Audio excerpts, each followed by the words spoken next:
सबसे पहले आप सभी मसीह भाई बहनों को जय मसीह की। मैं प्रभु का एक वचन आप सबको बताना चाहती हूँ। तो आप सब ठीक होंगे, मैं भी ठीक हूँ। बहुत टाइम बाद मैं आप सबके लिए प्रभु का वचन ला रही हूँ।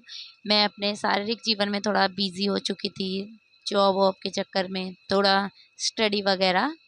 तो मैं प्रभु का एक वचन आप सबको बताना चाहती हूँ। बहुत दिनों बाद मैं आप सबके लिए प्रभु का एक वचन लाई हूँ कि हम लोग अगर परीक्षा में पढ़ते हैं तो हम लोग घबरा जाते हैं कि शैतान हमारी जब परीक्षा लेता है तो हम बोलते हैं हमारे साथ क्यों ये सब हो रहा है, ये क्यों हुआ हमारे साथ, ये हमारी परीक्षा क्यों ली जा रही है। लेकिन प्रभु यीशु किस प्रकार से परमेश्वर के वचन का उपयोग करके अपने जीवन में शैतान से दृढ़ तरीके से लड़े, देखिए। तब आत्मा यीशु को जंगल में ले गया ताकि इब्लिस ने उसकी परीक्षा हो। वह 40 दिन और 40 रात निराहार रहा और तब उसे भूख लगी।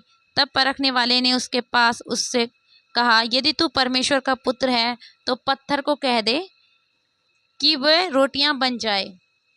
यीशु ने उत्तर दिया, लिखा, मनुष्य केवल रोटी से नहीं बल्कि परंतु हर एक वचन से जो परमेश्वर के मुख से निकलता है जीवित रहेगा।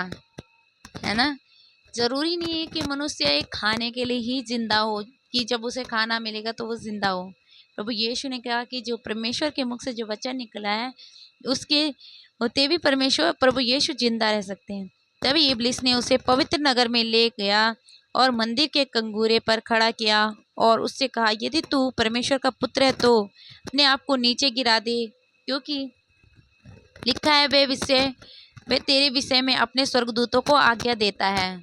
यीशु का जवाब देखिए किस प्रकार है, और वे तुझे हाथों हाथ उठा लेंगे, कहीं ऐसा न हो कि तेरे पाँव में पत्थर से ठेस लगे। यीशु ने उनसे कहा, यह भी लिखा है तू प्रभु अपने परमेश्वर की परीक्षा न कर। फिर इब्लिस ने उसे कहा, बहुत ऊंचे पहाड़ पर लेके गया और उसे जगत के राज्य और उसके वैभव दिखाकर उसे कहा, यदि तू गिरेगा मुझे प्रणाम कर तो मैं यह सब कुछ तुझे दे दूंगा।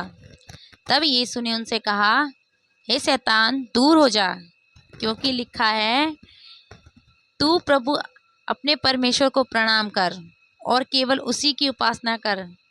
तब शैतान उसके पास से चला गया और देखा स्वर्गदूत आकर उसकी सेवा करने लगे।